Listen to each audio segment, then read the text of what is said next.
Hai pecinta sepak bola tanah air. Kali ini Timnas Space akan menyajikan berita pilihan untuk kalian. Di antaranya, jelang kualifikasi Piala Dunia, Sintayong panggil pemain terbaiknya. Pelatih Kevin Michelin dukung peran Sandy Walsh di tim. PSSI bocorkan proses naturalisasi Emil Audero. Dan wonderkid Timnas Indonesia akui peran Sintayong untuk Timnas Indonesia. Jadi, simak terus berita Timnas Space selengkapnya.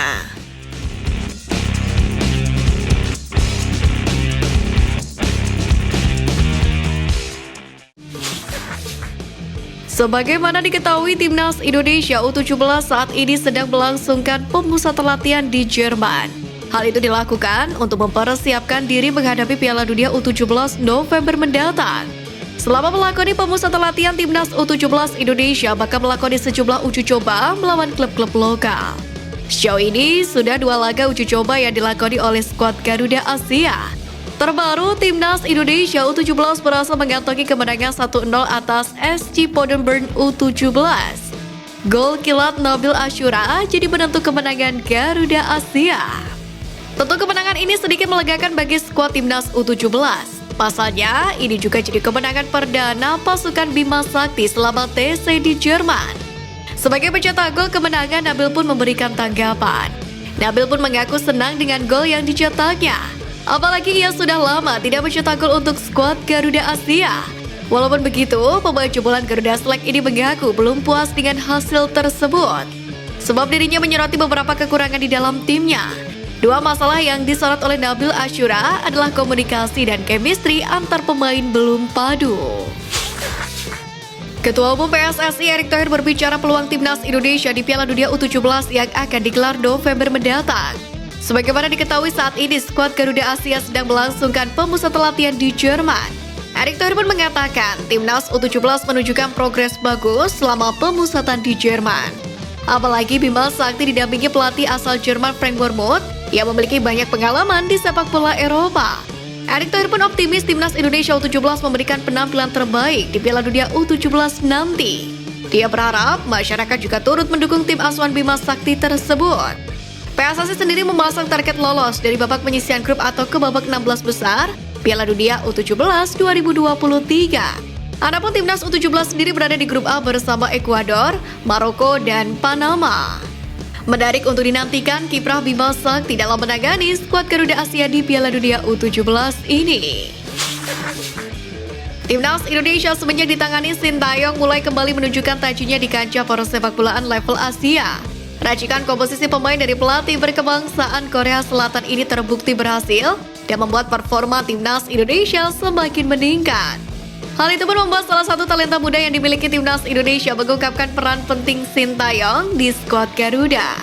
Dalam hal ini, Rio Fahmi pun mengungkapkan bagaimana mental baja yang ia dapatkan selama bergabung bersama Timnas Indonesia.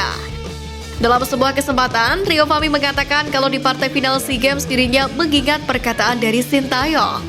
Selain itu, mental baja yang dimiliki Rio Fahmi itu membuatnya dipercaya pelatih Persija Jakarta Thomas Doll untuk mengisi pos bek kanan Macan Kemayoran. Pemain berusia 21 tahun pun musim ini sudah bermain di 12 laga bersama Persija Jakarta. Timnas Indonesia akan menghadapi kualifikasi Piala Dunia 2026. Kampanye tersebut akan dihelat pada 12 dan 17 Oktober mendatang. Dan Brunei Darussalam akan menjadi lawan tanding skuad Garuda. Jelang laga tersebut, staf kepelatihan Timnas Indonesia pun sudah menentukan jadwal pemusatan latihan.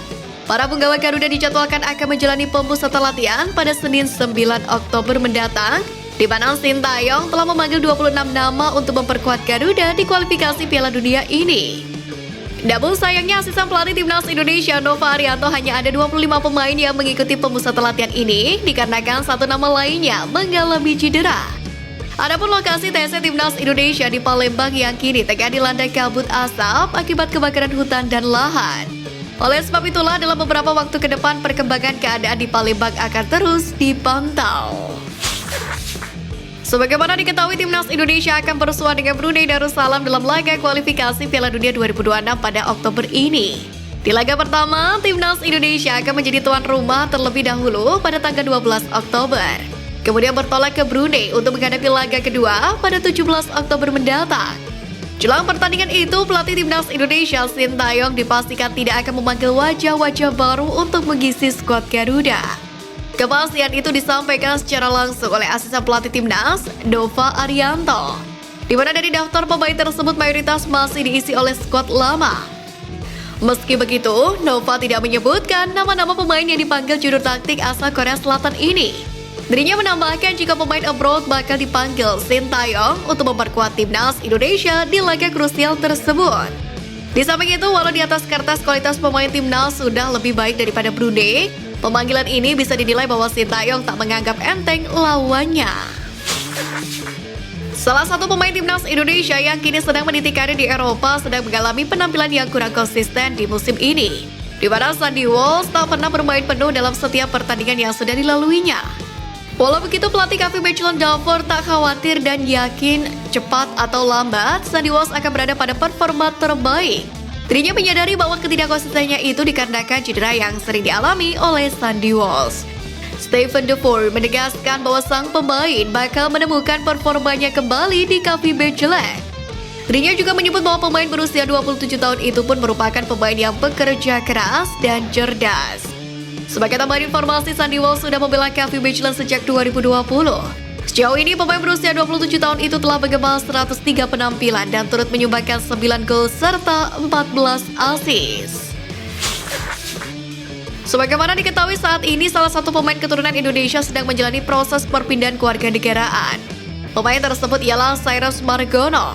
Sang pemain sebelumnya sempat menyandang sebagai WNI, akan tetapi status tersebut hilang pada umur 21 tahun, yakni saat Cyrus Margono belum memutuskan mengambil paspor Indonesia atau Amerika Serikat. Perpindahan kewarganegaraan kiper berusia 21 tahun ini pun difasilitasi oleh staf khusus Kemenpora Bidang Diaspora dan Kepemudaan Hamdan Hamedan. Namun di sisi lain, Exco PSSI Arya Sinulinga menjelaskan bahwa sang pemain sejatinya belum masuk usulan Sintayong, sebab stok kiper Timnas Indonesia dinilai masih cukup oke. Dikatakan Arya jangan sampai menaturalisasi pemain tidak sesuai dengan kebutuhan pelatih. Di sisi lain, beberapa waktu lalu, pemain yang memiliki darah campuran Indonesia, Iran ini mengakui sempat dihubungi oleh asisten pelatih Sintayong. Kini menarik untuk dinantikan apakah Cyrus Margono nantinya akan dipanggil Sintayong untuk memperkuat Timnas Indonesia. Belakangan ini, persepak bolaan tanah air dihebohkan dengan rencana PSSI yang akan menaturalisasi pemain keturunan Grade A untuk memperkuat Timnas Indonesia. Salah satu nama pemain keturunan Grade A ialah Emil Audero Mulyadi, pemain yang kini tengah membela salah satu klub terbaik di Eropa, yakni Inter Milan. Mengenai hal tersebut pun PSSI buka suara melalui Exco Arya Sinulinga yang mengatakan bahwa saat ini PSSI enggan menjanjikan sesuatu yang belum pasti. Jika memang sudah waktunya, maka PSSI pasti akan mengeluarkan pernyataan resmi. Dia menuturkan, PSSI menaturalisasi pemain sesuai dengan kebutuhan pelatih Sintayong. Di lain sisi, pelatih kiper Timnas Indonesia Yo Jae-hoon menyebut sejatinya Timnas Indonesia tak ada masalah dengan talenta kiper yang dimiliki saat ini. Yo mengisyaratkan bahwa naturalisasi Emil bukanlah hal yang mendesak untuk dilakukan. Lebih lanjut, Yo menyebut ada kriteria khusus dari Sintayong soal sosok yang akan menjadi benteng terakhir skuad Garuda. Menurutnya, kiper Timnas Indonesia harus memiliki postur tinggi dan pintar bermain bola dengan kakinya.